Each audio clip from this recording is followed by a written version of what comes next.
নমস্কার বন্ধুরা, শ্রাবণীর রান্নাঘরে আপনাদের সবাইকে স্বাগত জানিয়ে আমি আবারও একটা রান্নার ভিডিও নিয়ে আপনাদের সামনে চলে এসেছি। আজকের আমি আপনাদের দোকানের মতো বিস্কিট বানিয়ে দেখাবো, যেটা বাড়িতে খুব অল্প উপকরণে খুব সহজেই কিন্তু এটা বানানো যায়। আর এটা বানাতে কিন্তু কোনো মাইক্রোওভেন লাগবে না, গ্যাস ওভেনেই কিন্তু এটা আমি খুব সহজেই বানাবো। আর এটা আমি কিভাবে বানাবো সেটা আপনারা একবার দেখে নিন। বিস্কিটটা বানানোর জন্য প্রথমে আমি একটা বাটি নিয়ে নিয়েছি। এইবারে আমি এর মধ্যে নিয়ে নেব আটা। এই আটা দিয়ে কিন্তু আমি বিস্কিটটা বানাবো। আপনারা চাইলে কিন্তু আটার বদলে ময়দাও ব্যবহার করতে পারেন। এখানে আমি এক বাটি আটা নিয়েছি। এইবারে আমি এর মধ্যে দিয়ে দেব অল্প একটু কালো জিরে, আর আমি দেব এখানে চিনির গুঁড়ো। চিনির গুঁড়োটা আমি এখানে দিলাম প্রায় এক বাটি মতো। যতটা আমি আটা নিয়েছি ঠিক ততটাই কিন্তু চিনির গুঁড়ো দিয়েছি। এইবারে আমি এটা খুব ভালোভাবে মিশিয়ে নেব। সমস্ত উপকরণগুলো খুব ভালোভাবে মিশিয়ে নিয়েছি। এবারে আমি এর মধ্যে একদম এক চিমটি মতো একটু নুন দিয়ে দিলাম। খুব বেশি কিন্তু দেব না, এক চিমটি মতো একটু নুন দিলাম।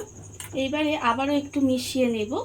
মিশিয়ে নিয়ে এইবারে এটা কিন্তু আমি জল দিয়ে মাখবো না, এটা আমি মাখবো তেল দিয়ে।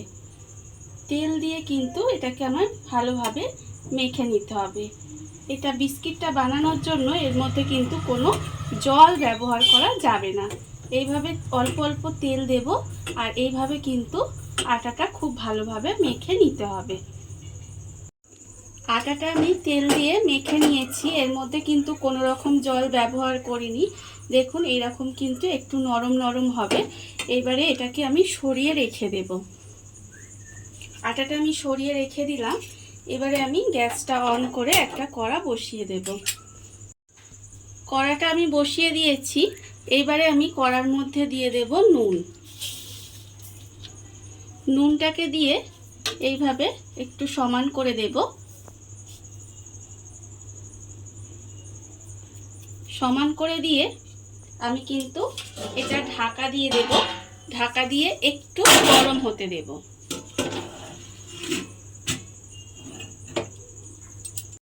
কড়ার মধ্যে নুনটা দিয়ে আমি একটু কড়াটা গরম হতে দিয়েছি। এবারে অন্যদিকে এরকম একটা থালা নিয়ে নিয়েছি। থালার মধ্যে আমি প্রথমে কিন্তু একটু তেল ব্রাশ করে নেব। তেলটা দিয়ে খুব ভালোভাবে কিন্তু তেলটা ব্রাশ করে নিতে হবে। থালার মধ্যে আমি তেলটা মাখিয়ে নিয়েছি। এবারে যে আটাটা আমি মেখে রেখেছিলাম সেই আটাটা থেকে কিন্তু আমি বিস্কিটের শেপ দেব। আমি এইভাবে চৌকো চৌকো শেপ দেব।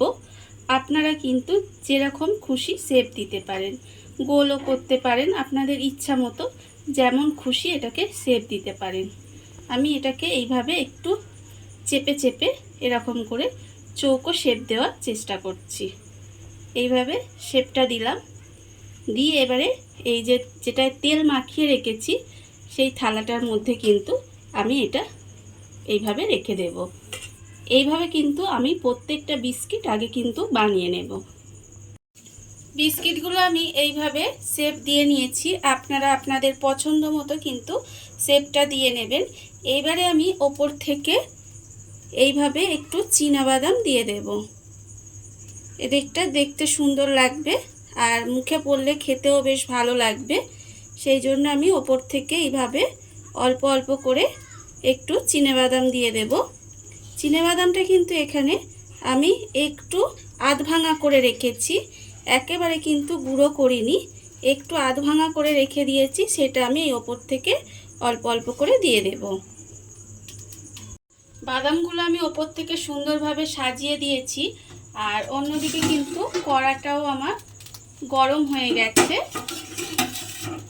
এবারে এই বিস্কিটগুলো আমি এর মধ্যে বসিয়ে দেব।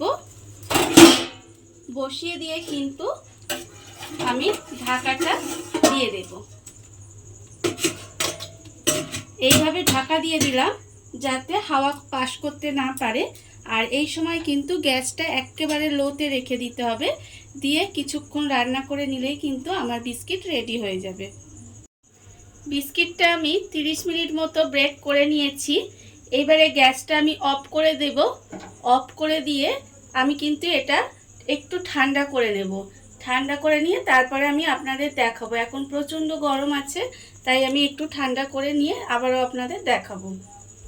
দেখুন আপনারা, বিস্কিটগুলো কিন্তু আমি ঠান্ডা করে নামিয়ে রেখেছি। এবারে একটা ছুরির সাহায্যে বিস্কিটগুলোকে আস্তে আস্তে কিন্তু তুলে নিতে হবে। আর গরম অবস্থায় কিন্তু বিস্কিটগুলো নরম থাকে, এগুলো যখন ঠান্ডা হয়ে যাবে তবেই কিন্তু বিস্কিটগুলো শক্ত হবে।